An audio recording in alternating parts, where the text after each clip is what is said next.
बातमीचे प्रायोजक आहे हॉटेल आयना, खास फॅमिली सोबत जेवणाची सोय। हॉटेल आयना, किडवाई चौक, सोलापूर। लोकसभा निवडणुकीच्या अनुषंगाने सुनील तटकरे, चंद्रशेखर बावनकुळे आणि उदय सामंत या सगळ्यांची आणि मित्र पक्षांची बैठक झाली।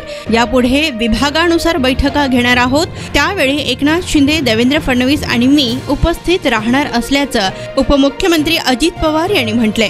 त्याचबरोबर लोकसभा निवडणुका आपल्याला एकत्र लढवायच्या आहेत। यामध्ये राष्ट्रवादी, शिवसेना आणि भाजप या सर्वांनी एकत्र येऊन नरेंद्र मोदींना तिसऱ्यांदा देशाचे पंतप्रधान करण्यासाठी आपली ताकद पणाला लावली पाहिजे, असं त्यांनी म्हटलंय। त्यानंतर आरक्षणाबद्दल ते म्हणाले की माझी मतं स्पष्ट असतात। मी भाषणात आरक्षणाबद्दल भूमिका मांडली आहे। कोणत्याही आरक्षणाला धक्का न लावता इतर आरक्षण कायद्याच्या नियमांच्या चौकटीत बसेल ते टिकेल कसं, असेही ते यावेळी म्हणत सुप्रीम कोर्टात टिकेल त्याबद्दलचा प्रयत्न चालू आहे, असे ते यावेळी म्हणाले। हे असं मुख्यमंत्र्यांचं अपयश नाही। मुख्यमंत्र्यांचा आता जास्त काळ मुंबईमध्ये मंत्रालयामध्ये त्या ठिकाणी जातो, त्याच्यामुळं हे सगळ्यांचं आमचं काम आहे। मुख्यमंत्र्यांचं आहे, माझं आहे, देवेंद्र फडणवीस साहेबांचं आहे आणि आमच्या सगळ्या इथल्या पालकमंत्र्यांचं आहे, इथल्या मंत्र्यांचं आहे, सगळ्यांचंच ते काम आहे। त्या पद्धतीनं तुम्हालाही माहिती आहे की मी माझी मतं स्पष्टपणे मांडत असतो आणि मी आत्ता बोलताना काय सांगितलं, पोलीस ऑफिसरांना सांगितलं की माझं तुम्हाला सांगणं आहे की तुम्ही अजिबात कोणाच्याही दबावाला बळी न पडता त्याच्यातनं, जसं आता परवा पुण्यामध्ये देखील एक गुंडावर गोळीबार झाला, आता त्यांच्याच ग्रुपमधल्यांनी अशी माहिती पुढे येते की ते एकत्र बसलेले होते आणि बाहेर आले आणि त्यांच्यातल्यांनीच गोळीबार केला। हे असले जे काही प्रकार होतात, मुळात गुंडगिरीच जर आपण होऊन दिली नाही तर असले प्रकार सगळे थांबतील। मंदिराच्या संदर्भामध्ये स्वतः वरिष्ठांनी आवाहन केलेलं आहे की तिथं संख्या इतकी मोठ्या संख्येने जनता तिथे येणार आहे, भाविक तिथे येणार आहे, सगळे रामप्रेमी तिथं येणार आहेत, श्रीरामप्रेमी। पण त्याच्यामुळे तिथं आत्ता गर्दी कुणी करू नये, त्याच्यामुळं आम्ही तो अंदाज बघणार। जर गर्दी खूप म्हणजे ज्यांना इन्व्हिटेशन दिलेलं आहे ती लोक तिथं जातील, त्याच्यात ज्यांचं इन्व्हिटेशन नाही आहे त्यांनी थोडंसं धीर धरावं आणि नंतर तो दिवस पार पाडल्यानंतर आता मंदिर तर कायमचंच राहणार आहे, त्याच्यावर टप्प्याटप्प्याने इतरांनी पण जाऊन त्यांचं दर्शन घ्यायचं। अजित पवार छगन भुजबळ यांना विरोध करायला सांगतात का, असा प्रश्न जरांगे पाटील। एक मिनिट, अजित पवार तुम्ही मला पहिल्यापासून ओळखता ना, किमान आपली अशी ओळख नसेल तरी देखील माझी मतं स्पष्ट असतात। मी आत्ता देखील आरक्षणाच्या बद्दल काय भूमिका मांडली ही मांडलेली, त्याच्या संदर्भात राज्याच्या मुख्यमंत्र्यांनी सर्वपक्षीय बैठक घेऊन सर्वपक्षीय बैठकीमध्ये कुठल्याही दिलेल्या 65% आरक्षणाला धक्का न लागता इतर आरक्षण कायद्याच्या नियमाच्या चौकटीत जे हायकोर्टात, सुप्रीम कोर्टात टिकलं नाही ते टिकवण्यासारखं, त्याच्यात मागास आयोगाचा अभ्यास, इतर न्यायाधीशांच्या संदर्भातली समिती त्यांनी केलेला अभ्यास, असं हे सगळं एकत्रपणे करून ते कसं सुप्रीममध्ये टिकेल याबद्दलचा प्रयत्न चाललेला आहे। 22 होतं, आता ते नाही आहे, आता मी स्वस्त बसणार नाही आहे। ठीक आहे ना, त्याच्यामध्ये मला जास्त काही बोलायचंच नाही त्याच्याबद्दल, मला विकास करून दाखवायचा। मी तुम्हाला सगळ्यांना माहिती आहे की आम्ही विकासाला प्राधान्य देणारे आणि विकास करणारे आणि 24 तासातले 18 तास काम करणारी लोक आहोत आणि हे काही आम्ही आज दाखवत नाही। आजही मी तुम्ही कोणाला विचारा, सकाळी 6ला कामाला सुरुवात करतो किंवा त्याच्यामध्ये एकाच दिवसापुरतं ते नसतं।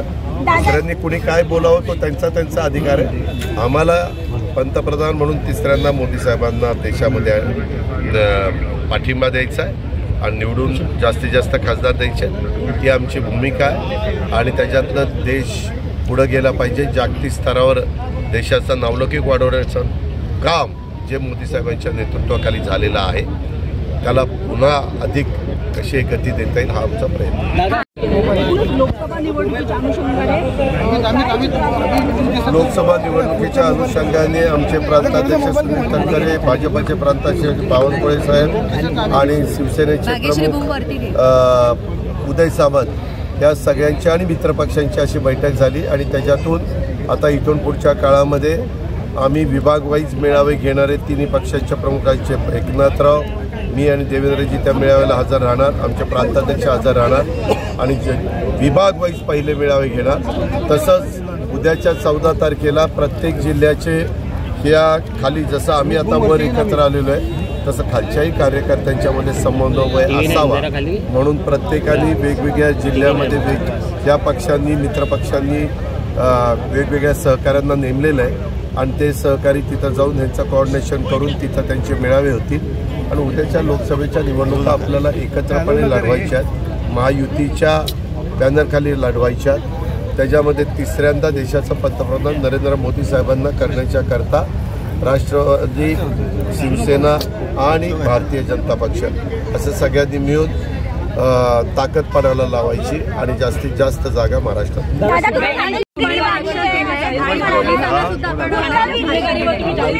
मला ऐका ना, हे जे काही प्रकार चालतात तुम्ही जर तसं बघितलं तर संपूर्ण राज्याचा विचार 36 जिल्ह्यांचा करता हे असले प्रकार थोडेसं जास्त ठाणे जिल्ह्यात चालतात। त्याचं कारण असं आहे, ठाणे जिल्ह्याचे एक तर पॉप्युलेशन जास्त आहे। ठाणे जिल्ह्यामध्ये पूर्वी 7 आता 6 महानगरपालिका आहे, एक पालघरमध्ये गेली। त्याच्यामध्ये बाहेरनं मोठ्या प्रमाणावर लोक इथं कामधंद्याच्या नोकरीच्या निमित्तानं आलेले आहेत। नागरीकरण प्रचंड मोठ्या प्रमाणावर झालेलं असल्यामुळं ह्याच्यातून काही अनधिकृत कामं इथं होतात, ते होऊ नये, बांधकामं असतील किंवा इतर गोष्टी असतील त्याच्याकरता कायदा सुव्यवस्था चांगली ठेवणं हे पोलिसांचं काम आहे आणि तिथं राजकीय हस्तक्षेप न होऊन देणं हे राज्यकर्त्यांचं काम आहे। आणि पोलीस ऑफिसरनी पण CP असेल, SP असतील, त्यांची सगळी टीम असेल, DCP असतील, ह्या DYSP असतील, ॲडिशनल SP असतील, या सगळ्यांनी कायदा सुव्यवस्था चांगला ठेवण्याच्या दृष्टिकोनातनं कुणालाही जर कुणी कायदा मोडत असेल, कायदा हातात घेण्याचा प्रयत्न करत असेल। सोलापूरच्या हॉटेल क्षेत्रात नावाजलेलं एकमेव नाव हॉटेल आईना। चिकन बिर्याणी, चिकन अंगारा, चिकन हंडी, आईना special chicken tandoori, chicken 65, chicken Hyderabadi यांसारखे चिकनचे भरपूर डिश उपलब्ध। एक बार खाओगे तो बार बार आओगे। फॅमिलीसाठी खास चिकन बिर्याणी पॅक मिळेल, पार्सलची सुविधा, खास फॅमिली सोबत बसून जेवणाची सोय फक्त हॉटेल आईना मध्ये। सोलापूर शहराच्या मध्यवर्ती ठिकाणी असलेलं प्रसिद्ध हॉटेल आईना टेस्टसाठी एकदा अवश्य भेट द्या। आमचा पत्ता किडवाई चौक सोलापूर। ऑर्डर व बुकिंग साठी संपर्क मुस्ताक शेख 9975 46 67 20 आणि 7972 05 50 22।